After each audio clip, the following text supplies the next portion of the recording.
पूज्य श्री ज्ञान प्रभा जी महाराज साहब आदि समस्त चारित्र आत्माओं के चरणों में हम सभी के भाव बंधन। जीवन की दिव्यता और भव्यता को जानने के लिए आए हुए जिज्ञासु, मरीज यदि डॉक्टर के शरण में चला जाए, उसका तत्काल परिणाम यह है कि उसकी बीमारी आगे नहीं बढ़ेगी, उसका रोग आगे नहीं बढ़ेगा।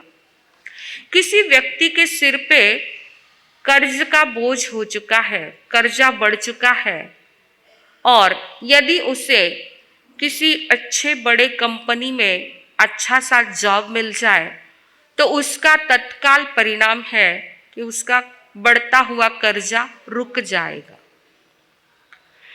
आप गाड़ी चला रहे हो, गाड़ी चलाते चलाते थोड़ा आगे पहुंचे, आपको ध्यान में आ गया कि अरे हम तो गलत रास्ते पर चल रहे हैं, और तुरंत ब्रेक लग जाए तो उसका भी तत्काल परिणाम यह है कि आपकी गाड़ी गलत दिशा से आगे बढ़ना रुक जाएगी। इसी तरह व्यक्ति यदि धर्म की शरण में चला जाए तो उसका तत्काल परिणाम यह है कि वह पाप प्रवृत्तियों से बच जाता है और सद प्रवृत्तियों में बढ़ जाता है ना।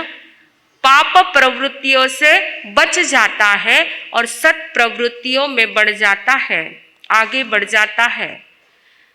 व्यक्ति अपने जीवन में धर्म की शरण में आकर के दुख और दोष दोनों से बच जाता है। धर्म की शरण में जो आ चुका है वो दोषों से भी बच जाता है और दुखों से भी बच जाता है। आपसे मेरा सवाल है, आप दुखों से बचना चाहते हो या दोषों से बचना चाहते हो? मुझे पता था यही उत्तर मिलने वाला। दोषों से बचना चाहते हो, लेकिन प्रयत्न सारा दुखों से बचने के लिए होता है ना। प्रयत्न किसका होता है? दुखों से बचने का प्रयत्न होता है। परंतु याद रखना, हमारे जीवन में जो भी दुख आते हैं वो सब हमारे दोषों के कारण से आते, दूसरों के दोषों के कारण से नहीं आते। हमारे खुद के दोषों के कारण हमारे जीवन में दुख आते हैं। जब तक जीवन में दोष चालू है तब तक दुख आने ही वाले हैं, और जिस दिन हमारे जिंदगी में से सारे दोष मुक्त हो जाएंगे, हम सभी दोषों से मुक्त हो जाएंगे, तो अपने आप दुखों से भी मुक्त हो जाएंगे। 18 पापस्थान का दोष सेवन निरंतर चल रहा है तो दुख तो आने ही वाले हैं। आप कहते कि ऐसे हमारे ही साथ ऐसे कैसे हो गया, तो ऐसे कैसे नहीं हुआ, हमने ही किया हुआ है, हमने ही उन दोषों का सेवन किया हुआ है। तो दोषों का सेवन किया है तो दुख तो आने ही वाले हैं। दोष से मुक्त बनो तो दुखों से मुक्ति मिल सकती है। दोषों से मुक्त बनने का एक छोटा सा उपाय परमात्मा प्रभु महावीर ने बताया है। श्री दशवेकालिक सूत्र के अंदर एक छोटा सा शब्द प्रभु ने दिया है, बहुत सुंदर शब्द दिया है। दोषों से बचना चाहते हो तो बस यत्ना रखो, यत्ना रखो। यत्ना यानी आज की भाषा में विवेक, विवेक होना चाहिए, अवेयरनेस होनी चाहिए, जागृति होनी चाहिए। जागृति के साथ, अवेयरनेस के साथ, विवेक के साथ यदि जीवन जीते हैं तो हम हर दोषों से बच सकते हैं। अब विवेक कहाँ रखना है, अवेयरनेस कहाँ पर होनी चाहिए, तो कहाँ है? सोचने में, बोलने में और व्यवहार में। मन वचन काया की जो भी प्रवृत्तियां चल रही है उसमें यदि अवेयरनेस है, जागृति है, तो कहीं पर भी हमें दोष नहीं लग सकता है, वरना कदम कदम पर हमें दोष लग सकते हैं। अरे द्रौपदी को यदि मात्र इतना सा शब्द बोलते समय यदि अवेयरनेस होती, जागृति होती, तो महाभारत का निर्माण नहीं होता। अब देवर और भाभी का रिश्ता ऐसा है कि मजाक चलती है, उस रिश्ते में मजाक चलती है। जैसे साले बहनोई का रिश्ता है या देवर भाभी का रिश्ता है, वहां पर मजाक जायज है, मजाक होती है, परंतु मजाक में भी लिमिट होनी चाहिए। मजाक में भी विवेक होना चाहिए कि सामने वाले को अगर हजम होती है तो आप मजाक कीजिए, वरना मजाक मत कीजिए, वरना मजाक मत कीजिए। छोटी सी मजा भी बहुत बड़ी सजा दे सकती है। इसलिए किसी की भी मजाक करनी है तो पहले चेक करो सामने वाले को मेरी मजाक सहन होती है या नहीं। अगर नहीं होती है तो मजाक मत करो, वरना महाभारत अपने भी जीवन में हो सकता है। इसलिए प्रभु ने पहला सूत्र दे दिया है कि आपको बोलने में विवेक चाहिए। बोलने में विवेक चाहिए कि हम किसके साथ क्या बात कर रहे हैं, उस जो शब्दों का प्रयोग हम कर रहे हैं उसका परिणाम क्या आएगा, इतना सोच करके फिर एक सेकंड सोच लो और फिर बाद में बोलो। बिना सोचे हम बोलते हैं तो द्रौपदी के जैसी गलती हम कर लेते हैं। तो बोलने में विवेक। दूसरी बात बताई, सोचने में विवेक चाहिए।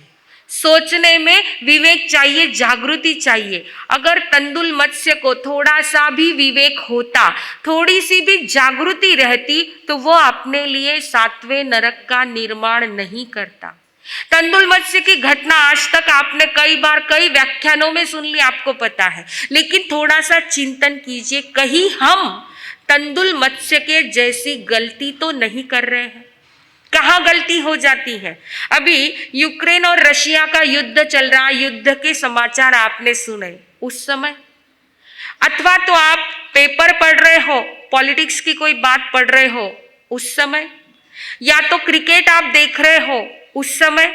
ऐसे कई टॉपिक है जिन टॉपिक पर देखते सुनते सोचते हैं हम लोग, और कहीं तंदुल मत्स्य के जैसी गलती तो नहीं कर रहे हैं। इतनी जागृति होनी चाहिए, वरना हम अपने लिए 7वें नरक का निर्माण कर लेते हैं। उस तंदुल मत्स्य ने तो मात्र एक बार सोचा तो 7वां नरक मिल गया। हम कितनी बार ऐसी गलती कर रहे हैं, कितनी बार 7वीं नरक में जाना पड़ेगा। थोड़ा सा जागृत हो जाइए। सोचते समय विवेक चाहिए, जागृति चाहिए कि मुझे अपने लिए 7वें नरक का निर्माण करना नहीं है, तो सोचने में विवेक चाहिए। अरे वह काल शौकरी कसाई रोज कितनी हिंसा करता था? 500 पाड़ों की, 500 भैंसों की हिंसा करता था। अगर उस समय उसको हिंसा के परिणाम का भय भीतर में रहता तो वह भी अपने लिए 7वें नरक का निर्माण नहीं करता, परंतु भय का परिणाम उसने सोचा ही नहीं है। क्या परिणाम आएगा ये सोचा नहीं, और कैसा अपने लिए उसने भविष्य कितना अंधकारमय बना लिया, कितना दुखमय बना लिया है। तो बस कहने का तात्पर्य यह है कि हम जो भी कार्य कर रहे हैं होश के साथ करें, जागृति के साथ करें। बेहोशी में नहीं जीना है, तंद्रा में नहीं जीना है, होश के साथ जागृति के साथ हम जिए। भगवान ने तो यहाँ तक बता दिया कि बैठने में भी दोष है, बोलने में भी दोष है, खाने में भी दोष है, सोने में भी दोष है, खड़े रहने में भी दोष है, हर जगह दोष है। 10वीं कालिक का 4था अध्ययन कहता है, अजयम चरमाणोय पाणभूयाईम हिंसाई बंधई पावयम कम्मम तम से होई कड़ुअम फलम। कितनी से एक गाथा का भी चिंतन कर लेते हैं तो बहुत सी जागृति हमारे भीतर में आ सकती है। प्रभु ने बता दिया, चलने में भी दोष है, बोलने में दोष है, हर जगह हर क्रिया में दोष है। तो भक्त जिज्ञासु प्रभु से पूछता है कि भगवान फिर क्या करे, पत्थर की प्रतिमा बनकर के बैठ जाए? हर जगह दोष बता दिया आपने, तो फिर कैसे करे? तब प्रभु कहते हैं कि पत्थर की प्रतिमा बनकर के बैठा नहीं जाता है, कार्य तो सब करने होते हैं, कार्य सभी करने होते हैं, कोई कार्य रुकता नहीं है, बस यत्ना के साथ कार्य करो। जयम चरे जयम चिट्ठे जयम मासे जयम सये। बहुत एक सुंदर भजन है। आज इस भजन की एक कड़ी सुनकर के इस भजन को जरूर गुनगुना लेना और अपने आप की विवेक चक्षु को जागृत कर लेना। जयम चरे जयम चिट्ठे जयम मासे जयम सये। अंतरी जागृति जन्म मिटावे जयम चरे जयम चिट्ठे। मिथ्यात्व भावों सेवी संसार वधार्यो निज अनुभूति नो स्वादेन चाख्यो।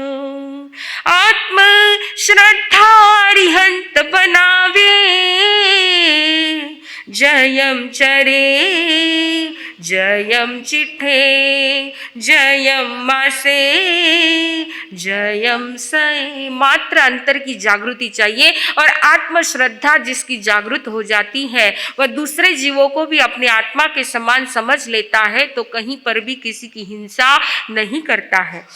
विवेक वाणी सदा करे जे प्रवृत्ति, वैराग्य वासित बने तारी वृत्ति।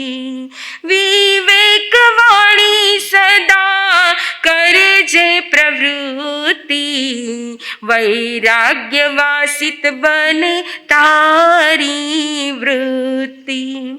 तारी यतना जीवन ने बचावे, जयं चरे जयं चिठे जयं मासे जयं सए। बहुत सुंदर बात प्रभु ने बताई है कि चलते समय, चलना तो है, चलना किसी का रुकने वाला नहीं है, परंतु चलते समय भी विवेक के साथ चले कि मेरे कदमों के नीचे, मेरी चप्पल के नीचे अथवा तो मेरे गाड़ी के व्हील के नीचे किसी जीव की हिंसा ना हो जाए, किसी निरपराध प्राणी की हिंसा ना हो जाए। इतनी जागृति, इतना विवेक यदि होगा, गाड़ी चलेगी, आप बोले मार साहब ऐसे गाड़ी के नीचे देख करके थोड़ी चला जाता है, गाड़ी तो अपने आप चलने ही वाली है, परंतु कम से कम इतना विवेक हो कि गाड़ी स्टार्ट करने के पहले थोड़ा चक्कों को, उन व्हील को देख लीजिए कि कहीं उसके नीचे कोई छोटे जीव जंतु तो नहीं है, कहीं कीड़ियों के दर तो नहीं है। वहां पर आप बेधड़क गाड़ी चला देते हो, बेधड़क गाड़ी कहीं पर भी पार्क कर देते हो, वहां पर थोड़ा सा झुक के नीचे देख लीजिए, अगर कोई जीव है तो आप दूसरी साइड में आप उसको पार्क कर सकते हो, दूसरी साइड से आप चला सकते हो। इतनी सी यत्ना है, बस इतना सा विवेक है। वो इतना सा विवेक भी हमको कौन सा गिफ्ट देता है, कितना बड़ा गिफ्ट देता है, क्या गिफ्ट देता है। बहुत सुंदर इसका इतना शुभ परिणाम मिलता है कि मात्र चलने में विवेक है। इर्या समिति की बात प्रभु ने हमारे लिए बताई है, आपके लिए ही बताई। प्रभु सिर्फ हमको बचाना नहीं चाहते, आपको भी बचाना चाहते हैं, तो आपके लिए भी प्रभु ने बात बताई कि इर्या समिति का पालन करना है, चलना है, विवेक के साथ चलना है, जागृति के साथ चलना है। गुजराती में बहुत भाव भरे, बहुत सुंदर भजन बने हुए हैं। इर्या समिति का परिणाम क्या है, क्या शुभ परिणाम मिलता है, क्या गिफ्ट मिलता है, इस भजन में बताया है। जे समिति गुप्ती ने वरे,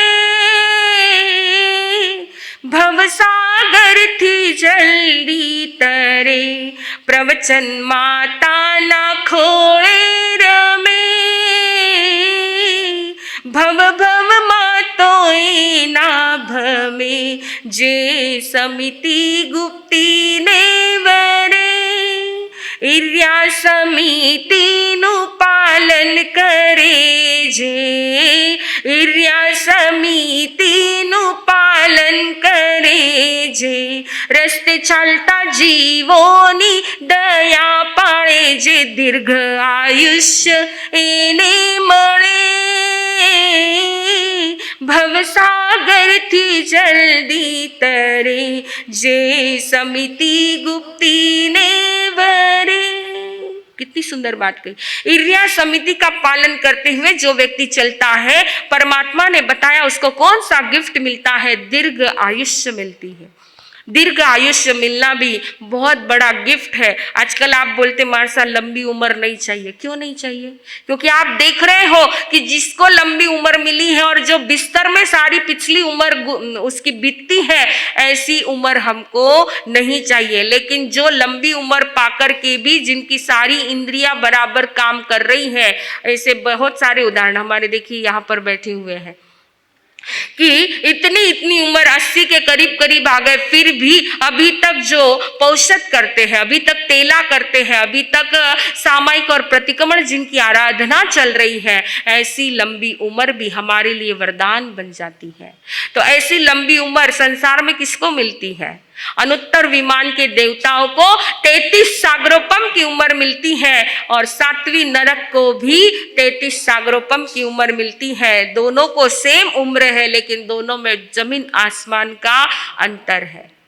अनुत्तर विमान के देवता लंबी उम्र सुखमय बिताते हैं और नरक के जीव दुखमय उस लंबी उम्र को बिता रहे हैं। तो लंबी उम्र मिलनी चाहिए, लेकिन उसके साथ स्वस्थता के साथ वह लंबी उम्र मिले। किससे मिलती है? इर्या समिति का पालन करते हुए, चलते हुए। भगवान ने ये बहुत बड़ा गिफ्ट हमारे लिए दे दिया कि आपको सुखमय दीर्घ आयु मिल सकती है यदि यत्ना के साथ चलते हो। आगे की बात तो बहुत लंबी चौड़ी है कि यत्ना के साथ बोलते हो तो कौन सा गिफ्ट है, यत्ना के साथ खाते हो तो कौन सा गिफ्ट है, यत्ना के साथ सोते हो तो कौन सा गिफ्ट है। बहुत सारी बातें हैं, लेकिन 9 बज गए हैं, हमारा समय भी हो रहा है। तो बस इतनी सी बात याद रखें कि जो भी कार्य करना है, हर कार्य के साथ विवेक हो, अवेयरनेस हो, जागृति के साथ हम कार्य करें। जो भी सोचना है, परिणाम सोच करके फिर सोचो कि मैं ये सोच रहा हूं, कहीं मेरे सोचने में तंदुल मत्स्य की पुनरावृत्ति तो नहीं हो रही है, इतना सा चिंतन कर लेना। बोलते समय कहीं मेरे द्वारा द्रौपदी के उस वाक्यों की तरह पुनरावृत्ति तो नहीं हो रही है, इतना सा चिंतन करना। काया से जो भी कार्य कर रहे हैं, कहीं मेरे द्वारा काल सौकरिक कसाई के द्वारा जैसी पुनरावृत्ति तो नहीं हो रही है, इसका चिंतन कर लेना। इतनी जागृति यदि हमारे भीतर में रहेगी तो हम दोषों से मुक्त बन सकते हैं, और जिस दिन हम दोषों से मुक्त बन जाएंगे, दुखों से मुक्त होने ही वाले हैं। तो धर्म की शरण में आने वाला व्यक्ति अपनी पाप प्रवृत्तियों से बच जाता है और सद प्रवृत्तियों में आगे बढ़ जाता है। देखिए हमारे यहाँ पर आज जो कार्यक्रम हो रहा है, बस यही धर्म की शरण जिन्होंने ली, दान, शील, तप, भावना, ये सारे धर्म के द्वार है, और इन द्वार के ऊपर चल करके अपनी पाप प्रवृत्तियों को रोक करके धर्म प्रवृत्तियों में, सत प्रवृत्तियों में जो आगे बढ़ रहे हैं, ऐसा आज ये सारा कार्यक्रम आपके सामने अभी आने ही वाला है। तो बस हम धर्म की शरण में रहे, यत्ना के साथ जीवन जिए, और यत्ना के साथ जीवन जीते हुए दोषों से बचकर दुखों से हमेशा के लिए हम मुक्त बने। इन्हीं मंगल भावों के साथ बोलिए भगवान महावीर।